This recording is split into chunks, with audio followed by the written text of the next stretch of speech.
자, 이번 시간에는 나지에서부터 시작하겠습니다. 60페이지에 있는 나지입니다. 나지하고 건부지에 대해서 보시죠.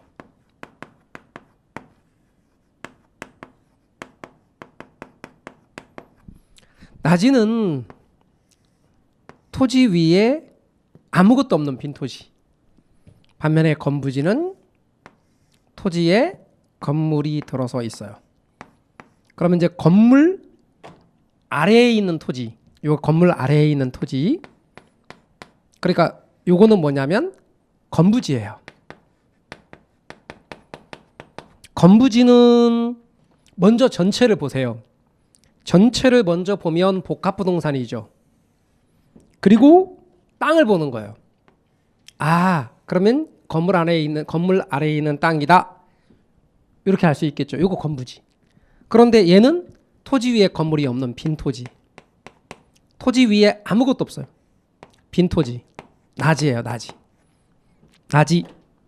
빈 토지가 나지예요. 토지는 대한민국 모든 토지는 공법상 규제는 다 받아요. 근데 토지 위에 지상권 같은 사법상의 권리가 설정되어 있지 않은 빈 토지를 나지라 그래요. 나지 중에서 건물 지을 수 있는 대지인 나지를 특히 나대지라 그러는 거예요. 나대지라고 말해요. 그러니까 사실은 나지가 더 넓은 개념이죠. 나지는 빈 토지를 가리키는 말이고, 나대지는 그 중에서 건물 지을 수 있는 빈 토지는 나대지가 되는 거예요. 나지 중에서 대지인 나지, 그게 나대지. 이렇게 이야기하고, 도심에 있는 땅은 주로 나대지가 되죠. 좀 이해하기 쉬우라고 사람으로 빗대서 말하면 딸린 게 없는 사람들, 아가씨나 총각. 여러분들 한번 돌아보세요. 아가씨나 총각은 다 뭐다? 나지. 딸린 게 있는 사람들, 남들이 말하기를 아저씨, 아줌마 이렇게 말하는 분들은 전부 다 뭐다? 건부지. 어떤 분이 말하기를 이렇게 말하더라고요. 건부지에서 건물 철거하면 나지 되나요? 그럼요. 나지 돼요. 그래서 여러분들도 철거하시면 나지 되는 겁니다. 돌싱은 뭐다? 나지가 되는 거예요. 있는 거 철거하셨기 때문에. 근데 나지와 건부지 중에서 어느 게 더 높이 평가되느냐? 나지가 더 높이 평가돼요. 나지가 높이 평가돼요. 왜요? 나지는 거래의 번거로움이 없어요. 그리고 즉시 땅 주인이 원하는 건물을 지을 수 있어요. 예를 들면 말입니다. 현재 여기에 건물이 가난 용도의 건물이 들어서 있다고 가정해봐요. 그런데 이 일대의 최유효용은 나란 용도의 건물이 들어서 있을 때가 가장 좋대요. 그럼 얘는 건물을 철거하고 지어야 돼요. 철거비가 더 나오는 거예요. 근데 얘는 바로 건물 지을 수 있죠. 그렇기 때문에 이게 높은 거죠. 예를 들어 토지 가격이 1억이래요. 토지 가격이 얘도 1억, 얘도 1억. 그런데 얘는 1억 주고 사면 바로 건물 지을 수 있는데 얘는 1억 주고 샀어요. 건물 철거하는 철거비가 1,000만 원이래요. 그럼 1억 1,000 들어가는 셈이죠. 그럼 토지 가격을 놓고 보면 실은 9,000으로 얘는 토지 가격이 9,000인 셈이죠. 토지 가치가. 얘는 1억이고 얘는 토지 가치가 9,000으로 평가되는 거라 이거죠. 그죠? 그래서 토지 가치만 놓고 보면, 그래서 나지가 건부지보다 높이 평가된다. 감정 평가할 때도 나지의 평가액은 1억으로 평가되는 셈이고, 건부지는 그 땅이 요게 1억이라 할지라도 건물 철거비가 드니까 철거비를 뺀 금액으로 보정을 해줘야 돼요. 그 9,000인 셈이죠. 그러니까 건부지의 평가액은 나지의 평가액보다 낮게 평가된다 이 말이에요. 실제로 아가씨나 총각은 자유롭잖아요. 그죠? 예, 친구들 만나서 밤새 놀고, 요즘 같은 데 놀면 안 되지만 하여튼간 우리 평상시에 코로나 없었을 때 한번 생각해 보세요. 금요일 불금 같은 경우는 막 친구들 만나서 밤새 놀고, 예? 술 마시고 집에 안 들어가도 자연스럽게, 너무 자연스러운 게 나지들의 선택이잖아요. 근데 건부지는 그럴 수 있어 없어요? 없다고 그러세요. 없다고 그러세요. 건부지가 밤새 놀고 안 들어가면 안 되죠. 그죠? 예. 그러니까 건부지는 제약이 많단 말이에요. 그래서 나지와 건부지 중에서 건부지가 더 낮게 평가된다. 즉 건물이 토지의 이용을 제약한다 그 말이에요. 여기 있는 이 건물이 토지의 이용을 제약하는 걸 건부감가라 그래요. 건부감가. 이렇게 말하는 거예요. 건부감가 이게 원칙이에요. 원칙. 따라서 원칙이 건부지가 낮게 평가되는 것이다. 이런 거죠. 그러나 예외로 여러분 예외로 이 지역이 법적인 규제가 있다고 가정을 해봐요. 이 지역에 공법적인 어떤 규제가 있어요. 그러면 대표적인 예가 용적률 건폐율 규제가 강화됐다고 해봐요. 그러면 여러분 이제 기초과정에서 공법 시간에 용적률 건폐율 들으셨을 거예요. 그러면 건폐율의 제한 때문에 땅의 건물을 꽉 메워서 짓지 못하고 그 제한된 만큼만 지어야 돼. 그러면 건폐율 60% 그렇잖아요. 그럼 토지 전체 면적을 100이라고 한다면 이 토지 면적의 60%를 바닥 면적으로 해서 건물을 지어야 돼요. 그죠? 근데 건폐율 규제가 강화돼서 50% 그러면 여기 50%만 지어야 돼요. 용적률은 대지 면적분의 건축 바닥 면적의 합, 건축 연면적이란 말이에요.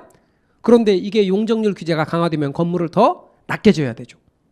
그러면 이 지역의 건폐율과 용적률 규제가 강화됐대요. 그래서 이 건물보다 여기보다 건물을 더 낮게 지어야 되고 더 좁게 지어야 된대요. 그러면 이게 더 쓸모가 있지.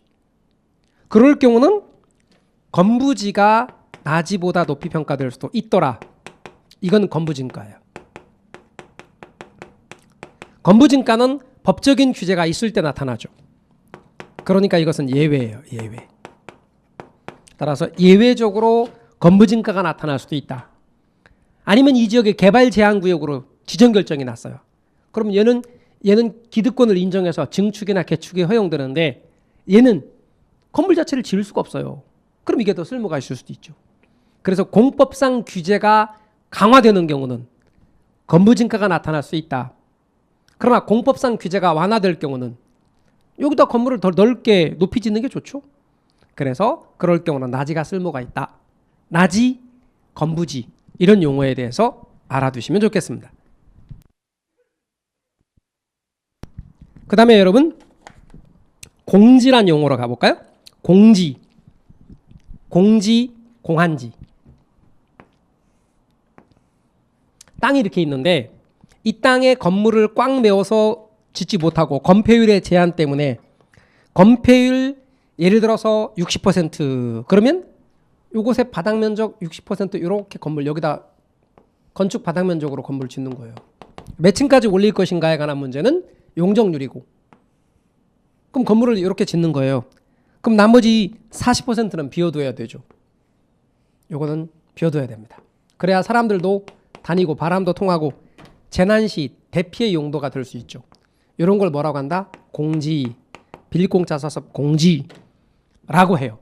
그래서 용어 여러분 알아두십시오. 공지. 근데 공한지라는 용어가 있어요. 공한지는 땅값 상승을 기대하고 그냥 방치한 땅, 땅값 상승을 기대하고 방치한 땅, 공한지. 그 다음에 소지, 용어 소지, 대지 등으로 개발하기 전 땅, 원지라고 하기도 해요. 소지는 대지 등으로 개발하기 전 땅.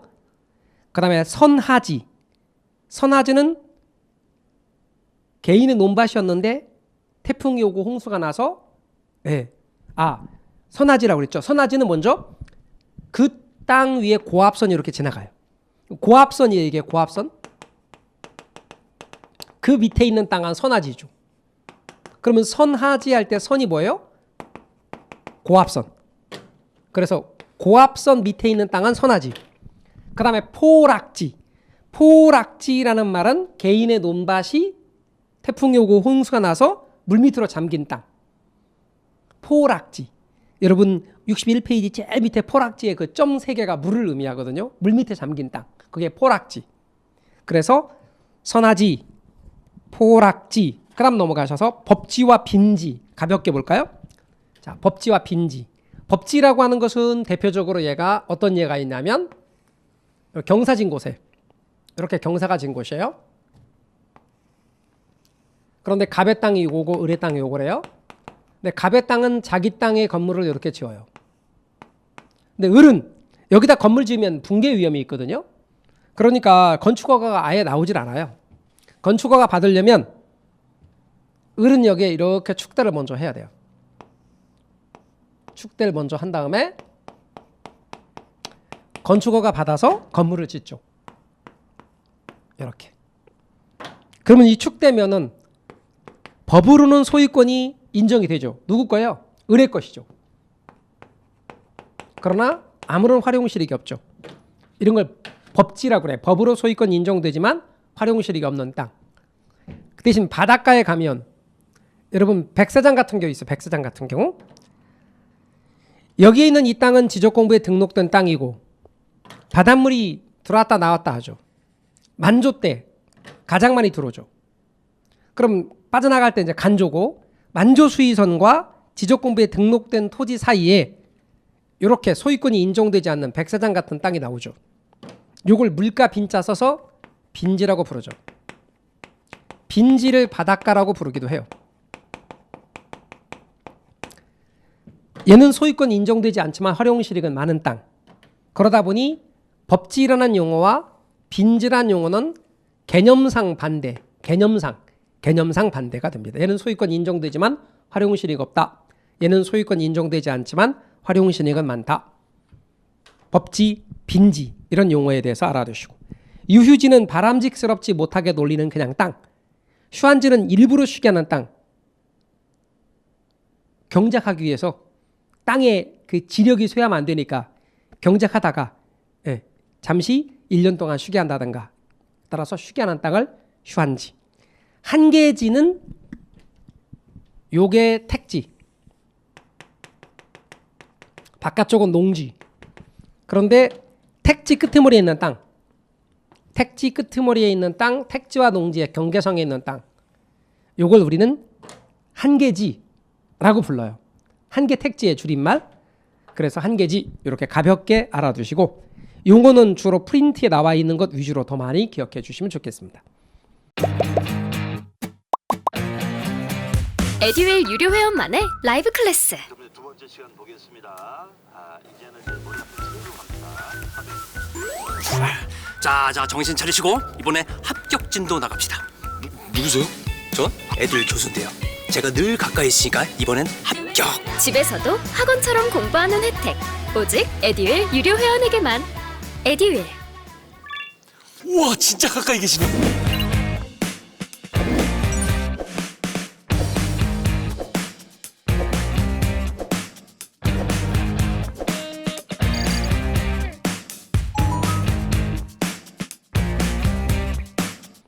자, 그 다음에 이제 부동산의 특성으로 건너갈 거예요. 우리는 나머지는 쭉 넘어가세요. 특히 그 넘어가는 부분에 여러분 그 66페이지에 보시잖아요. 66페이지 보면은 그 주택법이 있고 그 밑에 주택의 분류와 가로하에 건축법이 있는데 건축법 시행령 제3조 이렇게 돼 있잖아요.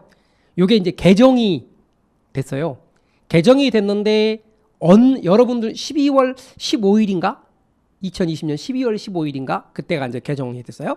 법이 개정되면 그 시행령 같은 경우는 개정이 되고 6개월 후에 시행돼요. 그러니까 이게 시행된 날이 6월 15일인가 그래요. 16일부터인가요? 6월 16일부터인가? 돼요. 그러니까 그때 가면 개정된 부분을 하나 알려드리는데 미리 한번 말씀드리면 66페이지에 단독주택 쭉 내려오면 니은의 다중주택이 있어요. 다중주택의 동그라미 C가 바닥 면적 합계가 330제곱미터가 이제는 커졌기 때문에 다 660제곱미터로 통일했어요. 그러니까 앞으로 여러분 외우시기는 되게 편해요. 다 660제곱미터예요.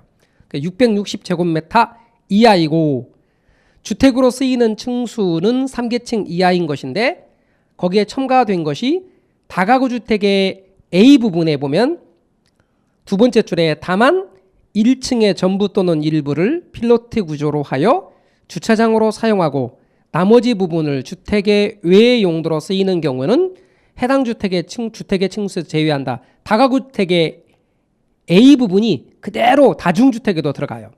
그래서 여러분 다가구 주택의 A 부분 그대로를 통째로 C에다가 올려 쓰면 돼요. 다중주택에. 그래서 다중주택은 고친 부분이 어떤 거냐면 330제곱미터에서 660제곱미터로 언제 개정될 거냐면 시행되냐면 아직은 개정은 됐지만 시행되고 있지는 않아요. 언제냐면 6월 달에 6월 16일이라고 보시면 돼요. 6월 16일부터 시행되는 거예요. 그때 이제 공법 시간에 배우시게 될 거지만 제가 미리 한번 고쳐드리고 이렇게 바뀌고 그 다음에 아까 말씀 다가구 주택의 A 부분이 그대로 다중주택에 그대로 들어간다고 알아두시면 됩니다. 그거는 이제 개정이 되면 그때 가서 더 정확하게 말씀드릴 겁니다. 그러면 당연히 67페이지에 있는 그 기출 문제도 고쳐줘야 되겠죠? 네, 고쳐줘야 됩니다. 다중주택은 이제는 330이 아니라 660제곱미터 이하다. 그렇게 알고 계시면 되겠습니다. 자, 넘어갈까요? 73페이지. 73페이지로 갑시다. 중간에 개정이 돼요, 법들이. 그래서 특히 법 과목들은 담당 교수님들이 말하는 거 잘 들으셔야 돼요. 자, 73페이지 가시면 이제 토지의 특성, 부동산의 특성입니다. 페이지 73페이지. 부동산의 특성.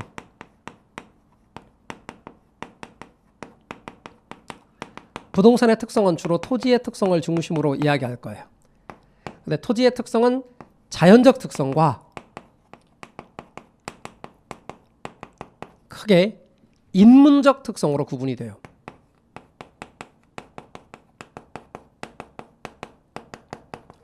자연적 특성은 뭐뭐고 인문적 특성은 뭐뭐냐? 자연적 특성은 5가지. 우리 5가지 이야기할 거예요. 인문적 특성 3가지만 이야기할 거예요. 그런데 자연적 특성 5가지는 부, 영, 부, 개, 인. 인문적 특성 3가지는 용, 병, 위. 이렇게 있어요. 제가 기초과정에서 뭐라고 말씀드렸냐면 부동산 특성은 3월달 심화과정쯤 가야 좀 잘할 수 있다 그랬어요. 왜? 뒷부분의 내용들이 계속 나와 있기 때문에. 그래서 기초과정에서는 용어만 알자. 기본에서는 조금 더 언급은 하긴 하지만 본문에서 계속 다룰 거니까 놔두고 심화에 가서 전체적으로 정리하자 그랬어요. 자, 그러면 용어에 관한 측면을 다루기 위해서 첫 번째 부동성, 두 번째 영속성, 세 번째 부증성, 네 번째 개별성, 다섯 번째는 인접성. 이렇게 5가지. 그 다음에 인문적 특성에는 용도의 다양성, 병합 분할의 가능성, 병합, 토지 합치는 거 합병, 나누는 거 분할의 가능성, 위는 위치의 가변성. 이렇게 구분할 수 있어요. 근데 부동성이라고 하는 것은 뭐냐면 사람들이 인위적으로 토지의 위치를 움직일 수 없다는 뜻이거든요. 그래서 비이동성을 가리키는 말이에요. 인위적으로 토지의 위치를 움직일 수 없다. 그래서 부동성 때문에 우리 프린트에 딱 요약해서 제가 말씀드렸잖아요. 거기 딱 정리해놨잖아요. 부동산 활동이나 부동산 현상을 국지화시켜요. 부동산 시장을 국지화시켜요. 국지화라는 말은 지역으로 만든다는 뜻이에요. 그리고 시장을 지역시장으로 나눠줘요. 그리고 지역별로 강남의 부동산 시장, 강북의 부동산 시장 지역별로 구분하는 것도 부분시장이라 그래요. 지역별 부분시장 그래요. 또한 부동산 시장을 어느 특정 장소로 구체적 시장으로 만들기도 해요. 뿐만 아니라 임장활동이란 책상 위에서 하는 탁상활동이거든요. 탁상활동과 대응되는 말이 임장활동이에요. 현장에 가보는 거예요. 부동산은 가지고 올 수 없기 때문에 가봐야 돼요. 임장활동. 그리고 중개활동, 공인중개사에 의한 중개활동. 그 다음에 정보가 되게 중요해요. 통제가 불가능한 측면이 많기 때문에 정보활동, 입지선정활동. 그러니까 방금 말씀드린 임장활동. 책상 위에서 하는 건 탁상활동. 임장활동이란 현장에 가보는 것. 부동성 때문에 현장에 가봐야 돼요. 부동산에는 정보가 되게 중요해요. 그런데 움직이지 않기 때문에 그 지역마다 특성들을 갖고 있어요. 그 지역에 대한 정보가 중요해요. 물론 그런 정보를 갖고 있는 사람들은 공인중개사고요. 그 다음에 또한 부동산 활동을 그래서 공인중개사에 대한 지역 간 분업을 하게 만드는 중개활동. 그리고 땅 찾아가야 돼요. 입지선정 활동. 이걸 다 부동성과 관련이 있고요. 그 다음에 A지역, B지역, 지방세 부과의 근거가 되는 것도 부동성에 기인하는 거예요. 그 다음에 영속성. 영속성이란 사용한다 하더라도 달아 없어지지 않는다. 비소모성을 가리켜요. 소모되지 않는 거죠. 그렇기 때문에 감가상각 적용을 배제시킬 수 없어요. 물리적으로 감가가 되지 않는다는 뜻이에요. 따라서 감가상각 적용을 배제시킨다. 임대차 시장이 발달한다. 여러분 수명이 길어야 임대차가 될 수 있어요. 수명이 짧아봐요. 임대차 발달하지 못해요. 우리 실은 남자분들 담배 피시는 분들 보면 담배 한 대만 빌립시다 이렇게 말하는데 사실 진짜 빌리는 게 맞다면 잘 빨고 돌려줘야 되잖아요. 그죠? 근데 담배 한 대만 빌립시다는 그 뜻이 아니라 주라 그 말이잖아요. 그죠? 근데 원래 빌리는 건 잘 쓰고 돌려줄 수 있는 물건, 수명이 긴 물건들에 주로 임대차가 발달되어 있어요. 영속성 때문에 임대차 시장이 발달되어 있다. 그 다음에 가치와 가격을 구분하게 만드는 것도 영속성 때문에 가치라는 개념이 형성되는 거예요. 가치라는 개념이. 가격보다 가치가 중시되는 것도 바로 영속성과 관련이 있고요. 수명이 길기 때문에 소득이득과 자본이득 이렇게 할 때 이 소득이득뿐 아니라 자본이득뿐 아니라 소득이득 다 향유할 수 있는 것이 바로 영속성인데 사실 소득이득, 자본이득에 대해서는 기초과정에서 설명했는데 우리 투자론에 가서 또 제가 설명드릴게요. 지금은 아직 또 까먹었으면 넘어가 주세요. 그 다음에 영속성의 측면 때문에 수명이 길다라고 하는 이 영속성의 측면 때문에 나타나는 특성들을 여러분이 구분을 좀 해 놓으시면 좋겠습니다. 재생산은 다시 만든다는 개념 자체가 형성될 수 없다라고 하는 거죠. 그 다음에 이제 부증성이에요. 부증성은 비생산성을 가리키는 말이에요. 이거는 만들 수가 없어요. 부증성은 만들 수 없는 거예요. 그래서 생산비 법칙이 적용되지 않는다. 생산비를 투입해서 아무리 생산비를 투입한다도 만들 수 없다는 뜻이에요. 생산비 법칙이 적용되지 않는다는 말은 생산비를 투입한다 하더라도 만들 수 없다. 거기에 우리 프린트물에 생산비 법칙 적용 X 그 말은 생산비 법칙을 적용할 수 없다 그런 뜻이에요. 생산비 법칙 적용이 안 된다 그런 뜻. 물리적 감가 X 그 말은 물리적 감가가 되지 않는다 그런 뜻. 이 말 이해 가시죠? 자, 프린트물에 나와 있는 거 요약. 물리적 공급 X 말은 물리적 공급 안 된다. 그러나 물리적 공급은 되지 않지만 경제적 공급은 가능해요.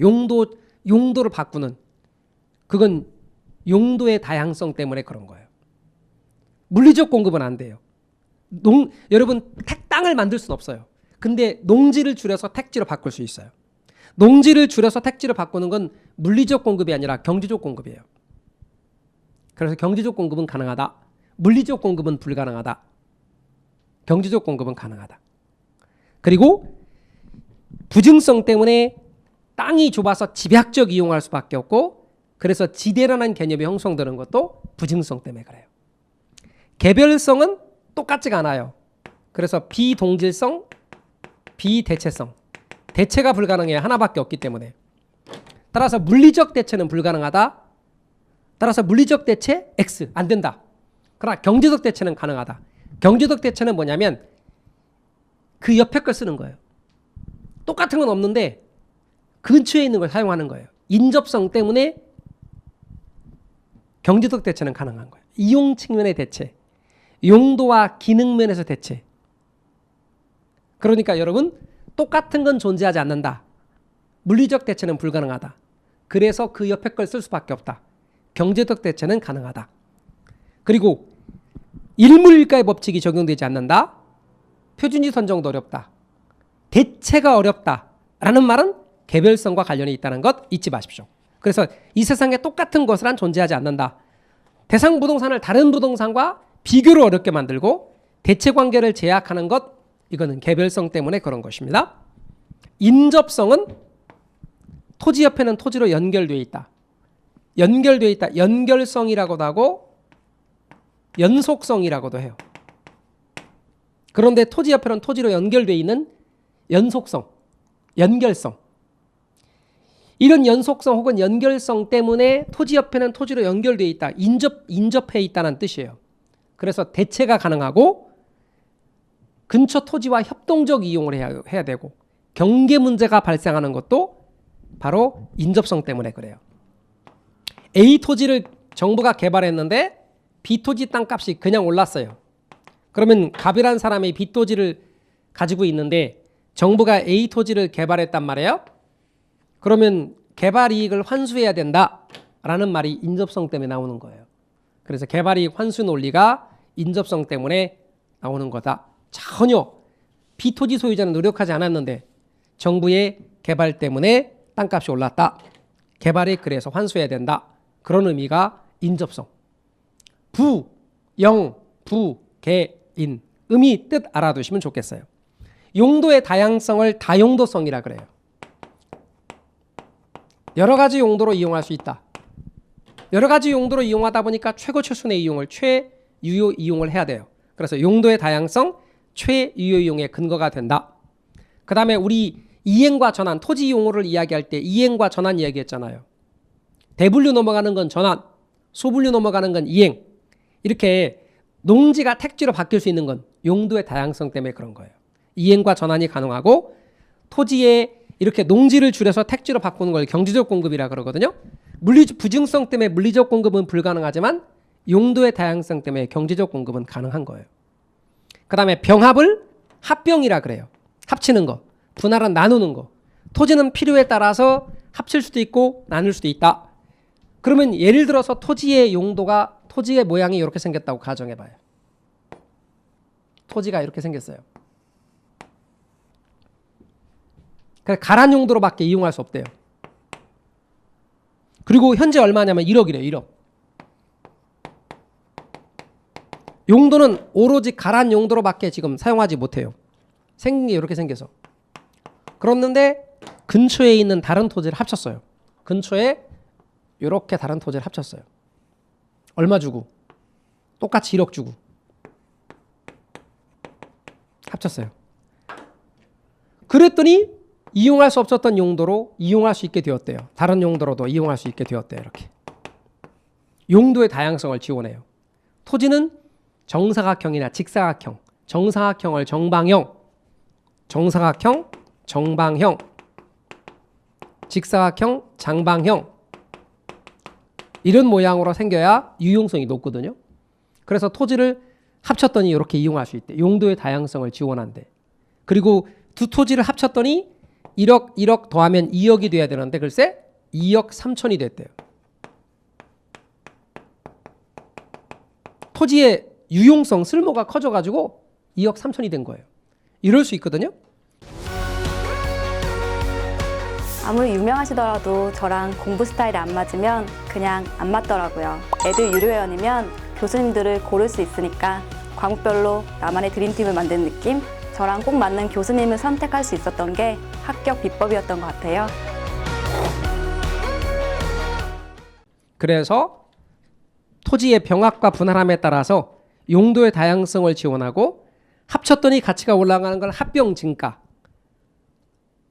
값어치가 떨어지는 건 감가, 분할했더니 값어치가 올라가는 건 중가, 값어치가 떨어지는 건 감가, 합병 증감가, 분할 증감가가 발생할 수도 있어요. 증가는 올라가는 것, 감가는 떨어지는 것. 그래서 토지를 필요에 따라 합치고 나눌 수 있다가 병합 분할의 가능성. 그리고 위치의 가변성이란 토지의 위치가 바뀌는 게 아니라 환경이 바뀐다는 것이에요. 환경이 바뀐다는 뜻. 어떤 환경이 바뀌느냐? 제일 첫 번째는 사회적, 두 번째는 경제적, 세 번째는 행정적 환경이 바뀌는 거예요. 사회적 환경이 바뀌는 것의 대표적인 예는 공장이 있었는데 없어졌다든지, 공원이 새로 생겼다든지, 학교가 조성이 됐다든지 이런 것들은 대표적인 사회적 환경이 바뀐 거예요. 반면에 도시가 형성된다든가 공공시설의 정비 상태라든가 이런 것들, 경제적 위치의 가변성이라 하면 도로가 놓인다든가 아니면 교통체가 바뀐다든가 경제적 환경이 바뀌는 거예요. 전철역이 만들어진다든가. 행정적 환경이 바뀌는 건 무슨 제도나 정책, 시책 이런 것들이 시행되는 거예요. 무슨 대책, 무슨 정책, 무슨 시책이 시행되는 것을 가리키는 것이죠. 그래서 환경이 바뀌는 걸 위치의 가변성이라고 불러요. 부동산의 특성은 토지의 특성을 중심으로 해서 구분한다는 것 알아두시고 가볍게 이 정도만 하시고 나머지 것들은 이제 다 본문을 다루면서 계속 등장합니다. 용어가. 우리 절대적 위치, 부동성, 아까 상대적 위치, 인접성, 그리고 공간으로서의 부동산, 영속성과 관련이 있다 그랬죠? 자연으로서의 부동산은 부증성과 관련이 있고 환경으로서의 부동산은 인접성과 관련이 있다고 그랬죠. 이렇게 계속 본문 속에서 등장한다. 그 정도만 알아두시면 되겠습니다. 자, 부동산학 총론은 그 정도만 하십시다. 그리고 여러분은 제가 이렇게 넘어가는 부분들은 다 프린트의 내용들만 딱 가지고 보시면 좋겠습니다. 복습도 프린트에 있는 내용들만큼만 외우신다. 기본 이론에서는 프린트 내용만 외우신다. 아, 프린트 내용도 너무 많은 것 같아요. 그러면 맨 뒤에 오늘 공부한 거 복습할 자료만큼만 외우신다. 이런 마음 갖고 하시면 되겠습니다. 자, 이제 부동산학 강론으로 건너갈까요? 여러분, 부동산학 강론이라고 되어 있는 부분에 쭉 넘어가시면 페이지가 없는 중간 부분이 있는데 거기에 부동산학 강론 중간 표지가 파트 2 6개 챕터가 있어요. 그 6개 챕터 가운데 부동산 경제로는 16.9% 약 17%로서 시험 문제가 5문제가량 출제되어지는 파트예요. 많이 나올 때 6문제도 나오는 거예요. 94페이지로 가볼까요? 부동산 경제론 부분은 크게 두 파트로 구분돼요. 수요 공급 이론과 경기 변동 부분으로 구분돼요. 오늘은 수요 공급 이론 부분에서 수요에 관한 측면까지만 하겠습니다. 94페이지로 건너가 보시죠. 94페이지로 건너가시면 이제 부동산의 수요입니다. 부동산 수요, 그 다음에 부동산 공급, 그 다음 균형, 그 다음 탄력성 이렇게 쭉 다루게 됩니다. 94페이지인데요. 가기 전에 부동산 경제로는 부동산의 수요 공급 파트가 먼저 있습니다. 그러면 수요 공급, 부동산의 수요와 공급 부분에서는 다뤄야 될 것이 총 4파트입니다. 그래서 우리 기본서에 먼저 수요 공급 이론 부분을 보시자고요. 페이지가 94페이지입니다. 페이지 94페이지. 그런데 제일 먼저 다룰 게 수요, 부동산의 수요. 두 번째가 부동산의 공급. 세 번째가 균형. 네 번째가 탄력성. 이렇게 됩니다. 수요 공급 이론에서. 그 중에서 우리는 지금 말씀드린 게 94페이지 부동산의 수요부터 하자 그 말입니다. 자, 부동산의 수요부터 가겠습니다. 수요부터요. 부동산의 수요부터 갈 텐데 먼저 수요라는 말의 뜻입니다. 수요는 일정 기간 또는 시점에 구매하고자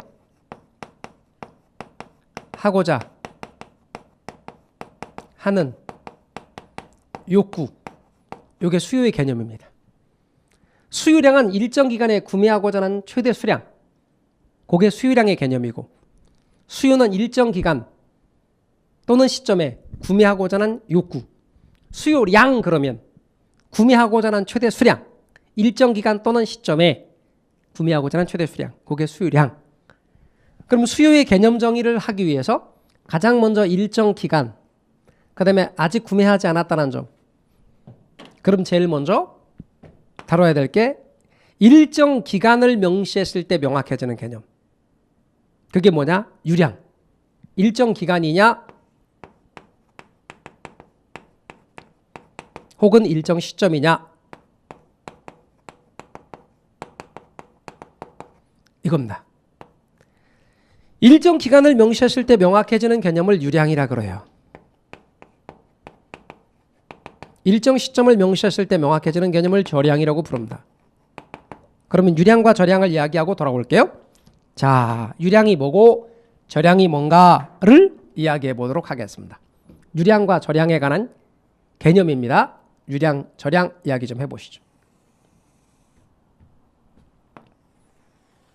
먼저 유량이라는 말을 씁니다. 유량이라고 하는 것은 흐를 유자 써서 유량 이렇게 말하는데요. 흐를 유자 써서 유량 이렇게 말하는데요. 유량은 플로우 개념입니다. 플로우 개념, 유량 이렇습니다. 그런데 많아요. 저량이라는 게 있습니다.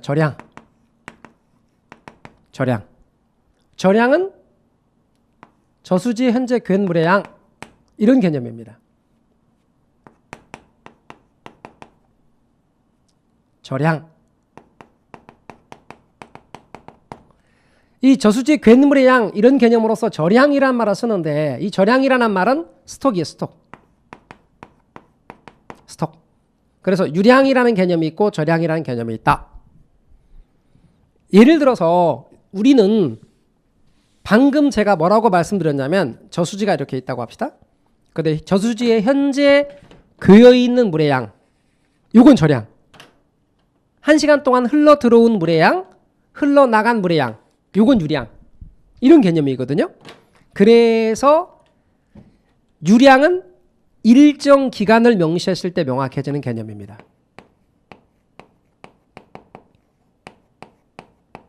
얘는 일정 기간을 명시했을 때 명확해지는 개념이고 저량은 일정 시점을 명시했을 때 명확해지는 개념이에요. 그러면 일정 기간을 명시했을 때 명확해지는 개념이란 말을 생각해 봐요. 아니 우리가 사람들이 하는 일은 다 시간이 걸리잖아요. 그렇죠? 그러면 예를 들어서 갑돌아 네 소득이 얼마야? 라고 말하면 순간에 지금 소득이란 게 있을 수 없잖아요.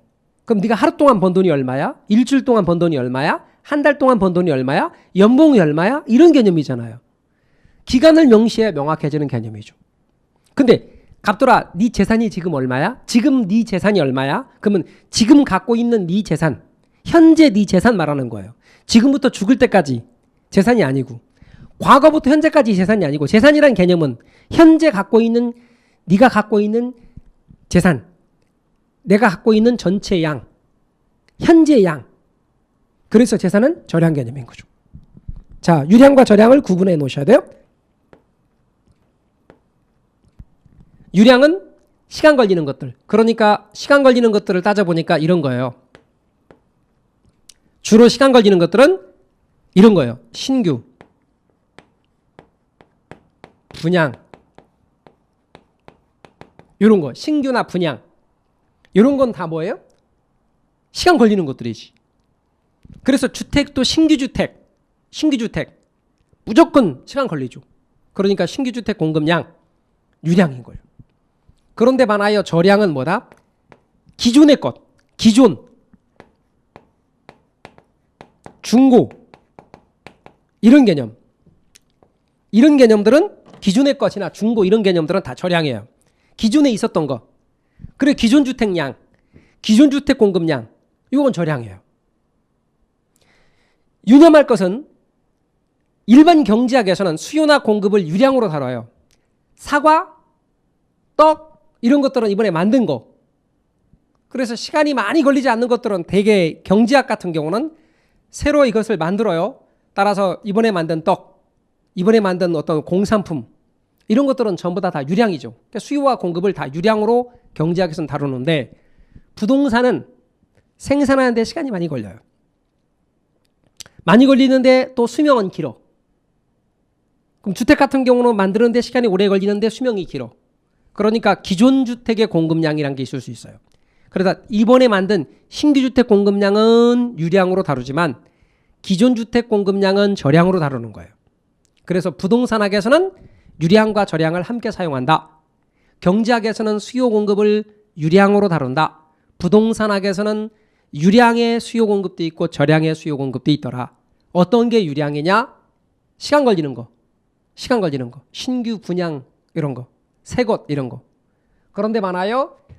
어떤 것 저량이냐? 기존, 중고, 헌 것 이런 거. 기존 것.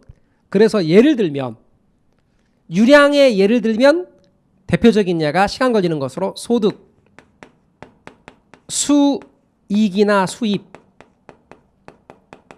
임금, 급여, 월급 이런 것들은 대개 일정 기간 동안에 번 돈이에요. 여러분 무슨 소득이나 무슨 수익이나 그죠? 수입, 임대료 수입이나 임금이나 급여나 다 기간 동안에 번 돈이죠. 생산량, 시간 걸리죠. 생산량,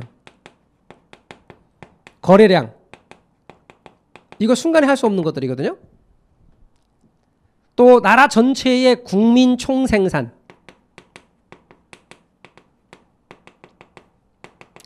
또는 이걸 GNP라 그래요. 혹은 우리나라 내에서 생산한 것, 국내 총생산, 이걸 GDP라 그래요. 이런 건 전부 다 유량이 되는 거예요. 반면에 저량은 어떤 거냐면 인구수 저량이에요. 서울시 인구, 도시 인구 저량이에요. 그 다음에 여러분, 옛날에는 대차대조표라고 불렀는데 지금은 재무상태표라고 부르거든요. 재무상태표에는 어떤 게 기재가 되냐면 내 돈을 자본이라 그래요. 빌린 돈을 부채라 그래요. 합친 돈을 자산 그래요. 회계학적 용어로서 쓰는 표현인데 방금 말한 자본이나 부채나 자산처럼 재무상태표에 기재되는 것은 전부 다 저량이에요. 그 다음에 가치나 가격, 일정 시점을 명시해야 명확해져요. 가격은 계속 변동하거든요. 가치가 변동하잖아요. 그러니까 시점을 명시해 줘야 돼요. 가치나 가격.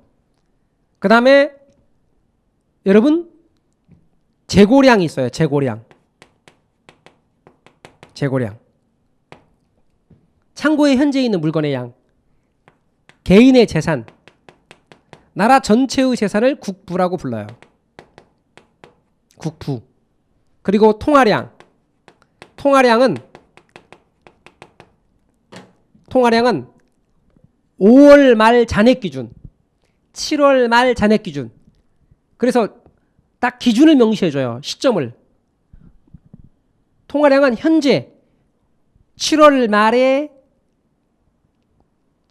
기준으로 현재 시중에 풀린 돈의 양이란 뜻이에요.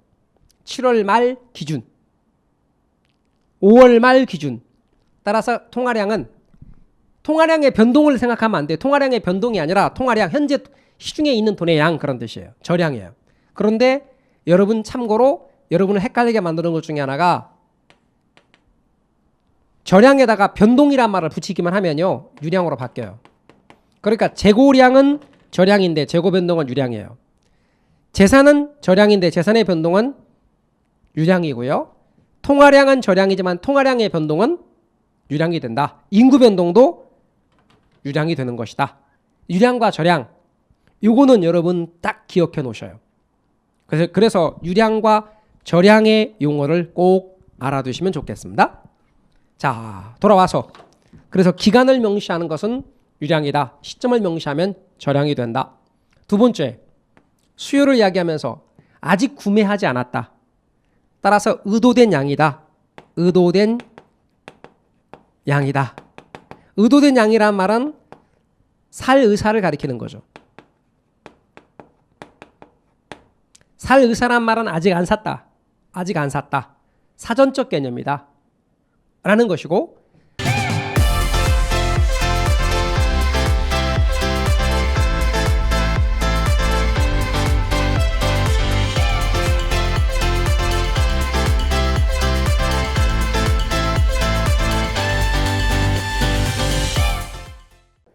세 번째는 구매하고자 하면서 실제로 살 수 있어야 돼요. 그러려면 돈이 있어야 되죠.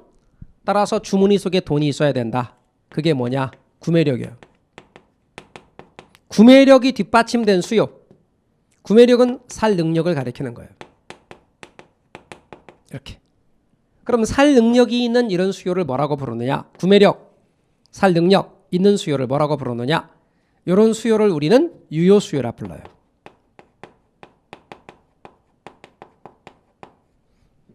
살 능력은 지불 능력을 가리키는 거예요. 그래서 언제나 유효 수요는 지불 능력이 있는 수요다 라고 하는 것 잊지 마십시오.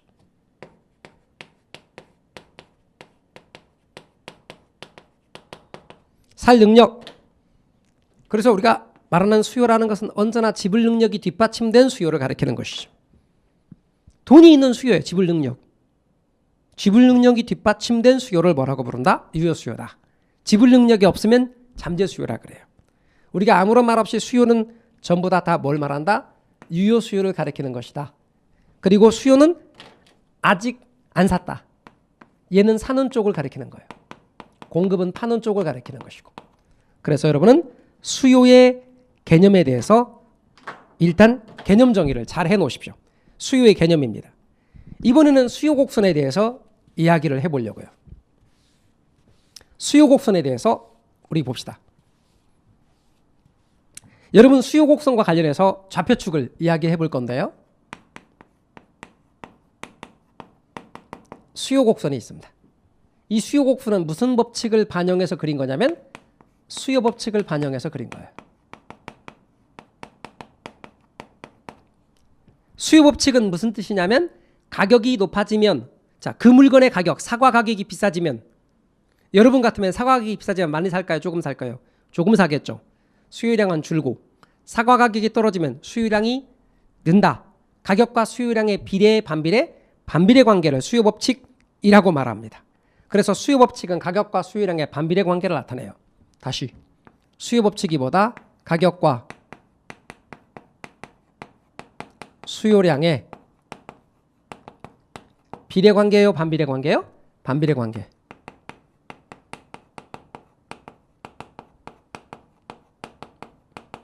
요걸 수요 법칙이라 그래요. 비싸면 조금 사는 거, 싸면 많이 사는 거. 그리고 수요 곡선을 그림으로 나타내는데 그 그림은 이렇게 좌표축 위에 나타내요. 좌표축은 1사분면만 그리는 것이 관행이에요. 알프레드 마샬이라는 가격 결정 원리를 만든 사람이 가격 결정 원리를 이렇게 표현했어요. 그러면서 가격을 어디다 뒀느냐? 여기다 뒀어요. 가격. 수량을 여기다 뒀어요. 수량. 이렇게. 그런데 마샬이 가격 결정 원리를 만들 때 최초로 좌표축을 이렇게 만든 다음부터는 관행처럼 써요. 관행처럼. 항상 이래. 근데 마샬이 처음에 만들 때는 가격과 수요량의 관계를 가격이 올라가면 수요량이 준다. 그렇게 설명한 것이 아니라 그건 기본 전제로 하고 수요 공급에 의해 가격이 정해진다. 그걸 설명할 때 좌표축을 만든 것인데 우리는 마샬이 가격 결정 원리를 만든 걸 그대로 받아들이면서 관례. 앞으로 무조건 가격은 어디다 쓴다. 세로축. 가격은 세로축, 수량은 가로축. 그리고 가격과 수요량의 관계는 그림으로 나타날 때 이렇게 반비례 관계를 그려요. 그리고 요거 수요 곡선. 디맨드 커브라 의미에서 수요 곡선. 수요 곡선은 어떻게 생겼느냐? 우하향 곡선이에요. 오른쪽 아래를 향해 있는 우하향 곡선. 이 우하향 곡선은 무슨 법칙을 반영하여 그린 거냐? 수요 법칙을 반영하여 그린 거예요. 그래서 여러분 이 관계를 반영해서 그린 그림이 수요 곡선이다. 우하향 곡선으로 그려지는 것이다. 모양이 우하향의 모양이에요.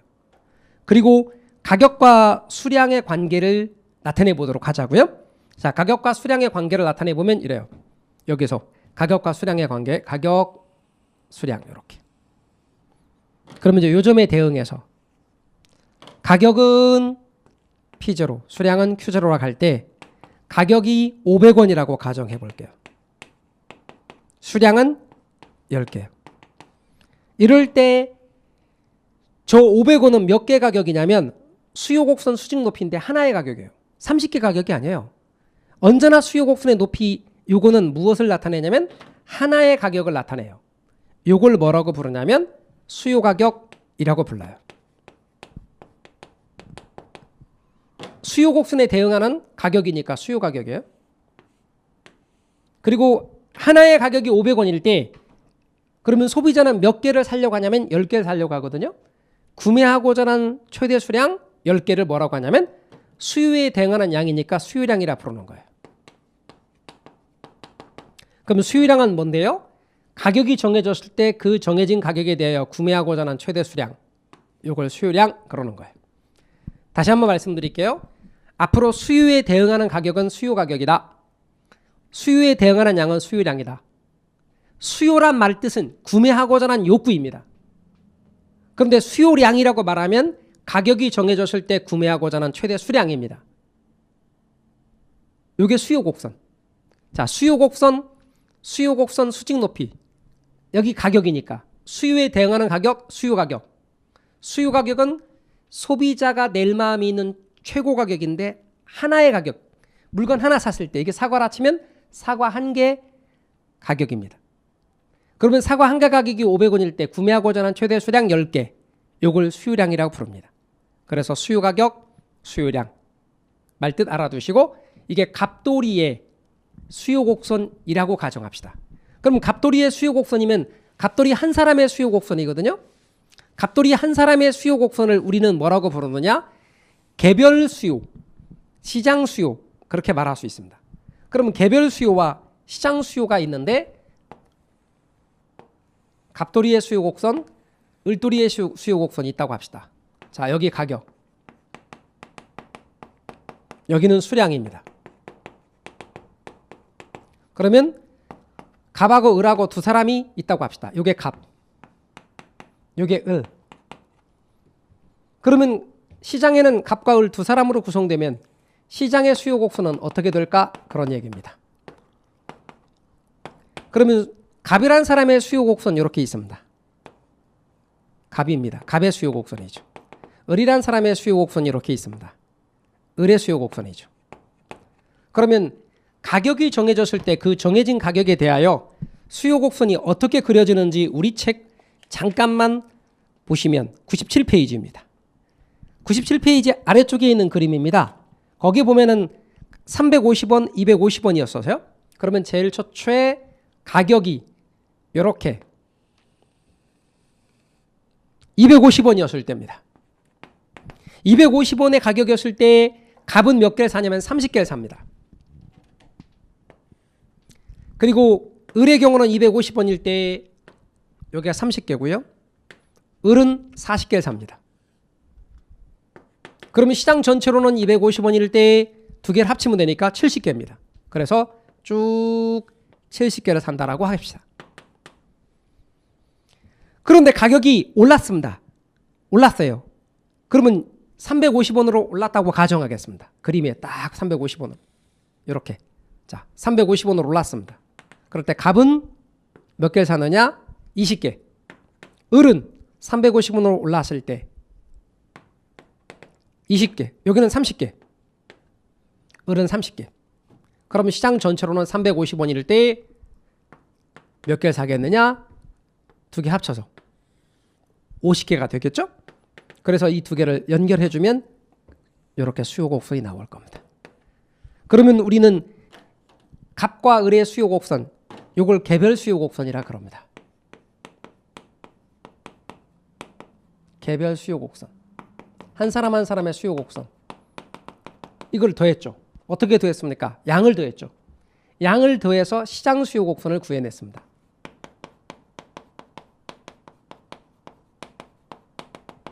그러면 우리는 한 사람 한 사람의 수요 곡선으로부터 시장 수요 곡선을 구했는데요. 양을 더해서 구했다는 말은 수평으로 합했다는 뜻일까요? 수직으로 합했다는 뜻일까요? 수평으로 합했죠. 그래서 개별 수요 곡선들을 어떻게 했어요? 수평으로 합했어요. 그러면 뭐가 돼요? 시장 수요 곡선이 돼요. 따라서 시장 수요는 개별 수요를 수평으로 합하면 된다. 또 하나, 가격의 변화분을 볼까요? 가격이 100원 올랐죠. 여기도 100원 올랐죠. 100원 올랐죠. 양이 주는 걸 볼까요? 10개 줄었죠.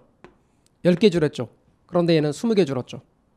그 말은 가격의 변화분은 모두 똑같은데 양의 변화분이 얘가 크다는 뜻은 개별 수요 곡선보다 시장 수요 곡선이 완만하다는 뜻이죠. 그래서 여러분, 개별 수요 곡선보다 시장 수요 곡선이 완만하게 그려진다. 이렇게 알아두시면 좋겠습니다. 그래서 개별 수요보다 시장 수요가 완만하다. 프린트물에도 제가 개별 수요 곡선 수평으로 합한 것이며 개별 수요 곡선보다 완만하게 그려진다라고 써놨고요. 우리 책에도 97페이지에도 있습니다. 이번 기본 과정에서는 여러분 대체효과, 소득효과 요거는 건너뛰는 겁니다. 안 하는 거예요. 그러니까 이번 과정에서 건너뛴 거니까 그 과정은 넘어가시고 신경 쓰지 마세요. 프린트에 있는 것만 꼭 해주십시오. 자, 그러면 이제 어디로 가느냐? 98페이지 수요량의 변화와 수요 변화 우리 쉬었다가 거기서부터 오늘 진도까지 이어나가도록 하겠습니다. 쉬었다 하시죠.